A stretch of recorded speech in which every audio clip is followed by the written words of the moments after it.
فلما اعتزلهم وما يعبدون من دون الله انجا جداب ولوان خوای پەروەردگار چۆنی پاداش داوەتەوە لەبەر خاتریەوەی ئەم بەتەنها ئەم پەیامەی هەڵگرتووە لەو مجتەمەعە جودایە و جودا بۆتەوە گۆشەگیر بۆ لەیان خوای گەورە فەرمێ فوهبنا له إسحاق ويعقوب وكلا جعلنا نبيا لشويني أو باوكنا رسنا لشويني أو قوم خرافة خواي پروردگار أمدو كري بيبخشيون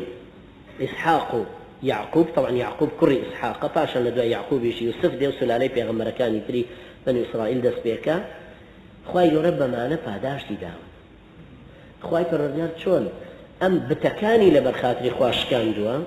خواي گەورە ئاگرەکەی بۆ سارد کردوتەوە کە ئەوانی خستۆتە ئاگر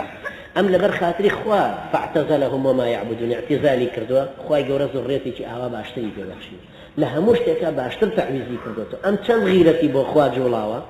خواي گەورە ئەوەندەی تر هاوکاری زیاتر کردووە لا چەند ئاەتێکی ترە لە شوعراء ئەفەرمێ قال أفرأيتم ما كنتم تعبدون أنتم وآباؤكم الأقدمون فإنهم عدو لي إلا رب العالمين الذي خلقني فهو يهدين والذي هو يطعمني ويسقين وإذا مرضت فهو يشفين والذي يميتني ويحيين والذي أطمع أن يغفر لي خطيئتي يوم الدين لم آيتانيا خواهي فرجال سورة الشعراء ديسان محاوري ترى نقلية حتما لجاني سيدنا إبراهيم يقجر حوار روي ندا ولا بين خوي وباوتيا يا خوي وقومكي حتما تنجارك روي دا وبويا خواهي پروردگارش کە بۆمان جێڕێتەوە لە زۆر شوێنی قورئانە بە شێوازی جودا ئەیجێڕێتەوە کە عیلاقەی هەیە بە محوەری ئەو سوورەتەوە کە لەسەریەتی لە باسی بەقەڕەیە بێ بە جۆرێکە لە سوورەی بەقەڕەیە لە سوورەی شوعراء بە جۆرێکی ترە لە هەر شوێنێکە گۆشەیەکی ئەم چیرۆکەمان بۆ جێڕێتەوە عیلاقەی بە گۆشەکانی تریشیەوە هەیە و لە هەمان کاتیشە عیلاقەی بە کەوەرەی ئەو باسەوە هەیە کە ئەو سوورەتەی لەسەرە لێرە ئەفەرمێ ئەمەی کە ئێوەی لەسەرن هەمویان دوژمنی منن ئەم بتانە من دوژمندارەتی بت و بتخوازەکان و ئەو زێوانانە شەکەم کە خزمەت یەکەن کە لە پێش و باوچێتی چکە خۆی گەورە فەرمێ فلما تبين له أنه عدو لله تبرأ منه کاتێک کە بۆی دەرکەوت کە باوکی دوژمنی خوای پەروەردگارە تەبەڕای لێ کرد و سەیدنا ئیبراهیم لێی دوور کەوتەوە ئەنجا ئەفەرمێ چی ئەمانە هەمووی دوژمنی منن تەنها خوای پەروەردگارە کە الذي خلقني درستي كردون فهو يهدين هدايتي شمدا شو كثير كان خايف الرجال كخالقي آسمان كانوا زوية وهرشي تيدايا أسلوب القرآن أفرمي سبح اسم ربك الأعلى الذي خلق فسوى والذي قدر فهدى شو أرشكي هنا وتو خلقي كردوة تسوي كردوة رزقي بودياري كردوة يجياني همو زين دوريت أو جا هدايتي دا وبرزق الكيك واتشوني ورقلي أمش ليرة فرمي خلقني هدايتي شمدا فهو يهدين والذي يطعمني كبرسيشم بيتير مكة ويسقين تينوشم بآيوش مداتي وإذا مرضت فهو يشفي أوش أسلوبك زور جواني قرآن نا فرمي وإذا أمرضني الله وأجر خوانا خوشي خستم نخوشي كاقرنتو بو خوي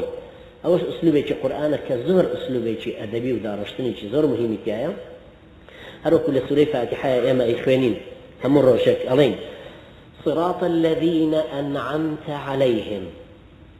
ربازي أو كساني تو نعمة بيبخشيون فاعل كي معلومة تاء ضمير متصل في محل رفع فاعل صراط الذين أنعمت عليهم بلام غير المغضوب عليهم ولا الضالين باسي غضب قمرايك فاعل بيانية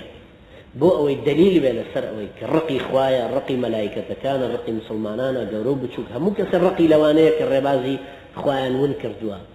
مستحقي أوابون شنك قمران مستحقي غضب ما دام مستحقي غضب كواب الربازي خوايا ليتيك شوا هروها تماشاك إن القرآن أفرمي وما أنسانيه إلا الشيطان أن أذكره شيطان وإليك ابن كبير مشوتو هروها أفرمي لا سوري كهفة أو بيوا صالحي أو بيغمر عزيزي كلا سيدنا موسى أو دي سواري كشتي كبون سواري بلما كبون فأردت أن أعيبها من يستم نقصك بخمناو بلما كبون هروها لباسي جنة أفرمين أنا لا ندري أشر أريد بمن في الأرض أم أراد بهم ربهم رشدا كباسي خرافية باسي الشر باسي النقصانية باسي النخوشية باسي عيبة فاعل ناقرته بخواي فرزقار أو فرمي أشر أريد خواي فرزقار إيما شو إيوش بفارزة أوجه الله حتى وكزياتر لدينا كمان حاليبين لقرآن تبقين. أقول قولي هذا واستغفر الله لي ولكم وجزاكم الله خيرا والسلام عليكم ورحمة الله وبركاته.